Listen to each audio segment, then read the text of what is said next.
Hey folks, Joel Shangle, Northwest Wild Country, Team Pautzke Pro. We're out here on the Olympic Peninsula. We're about 2.5 hours west of Seattle. We're fishing with Team Pautzke Pro, Bob Kratzer of Anglers Guide Service. And so far today, Bob, we've used several different techniques. We're on a steelhead river, and as you would guess, you've got stuff like pink worms, but you've also got eggs.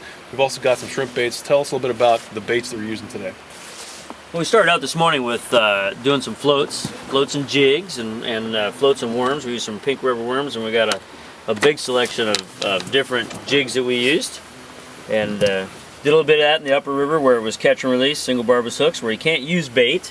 So we applied some float fishing techniques, like I say, with some rubber worms and on some jig heads. Once we got below the bridge down here, we've switched over where we can use bait, and I've got a couple different cures here. We got BorX O Fire-cured eggs, we got some fire-cured eggs. Both of them have Pautzke nectar on them. And then I've also got some coon stripe shrimp in here, and I've also got some prawns down here on the bottom. Use it as a switch up bait, just to add a little element of change for the fish.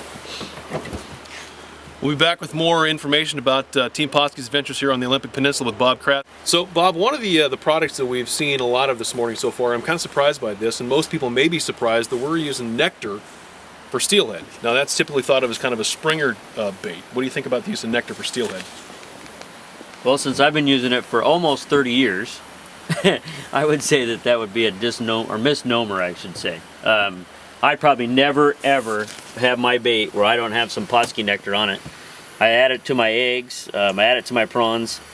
I love it on my eggs because the eggs actually reabsorb some of that, and so it adds a fresh flavor of fresh egg juice to them, and so the eggs melt quite well, which gives off a really good scent trail for the fish. So it's one of the things I swear by. Now we've utilized nectar quite a bit for fall Chinook and so forth. I was kind of surprised by the way that you actually use this in preparation of your steelhead eggs. Steelhead eggs are obviously different than we'd fish for the big gooey ones for fall Chinook, but you utilize this throughout your steelhead egg process as well. I do. Yeah, one of the things that I do is with these, they're just cured in BorX O Fire-cured or fire-cured, but then as I cut them, I apply nectar to the top of them as I put them in my tubs.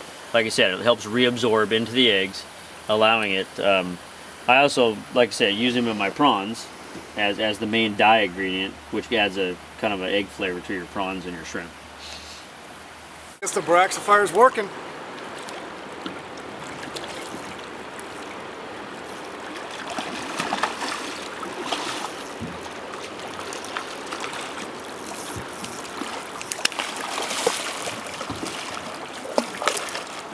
Just another typical peninsula steelhead. We're going to catch and release this guy right away.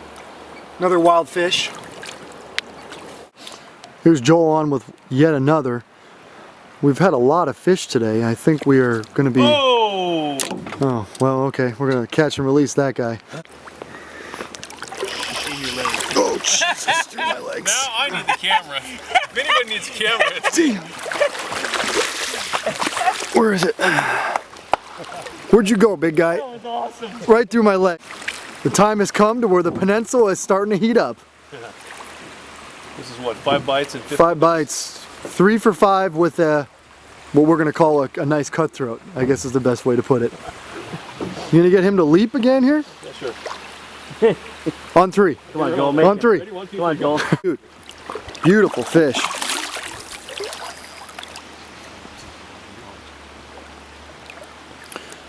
Yeah. Yet another one today. BorX O Fire row. A little bit of nectar in it. This guy does not want to be on video. Watch him. Not a bad.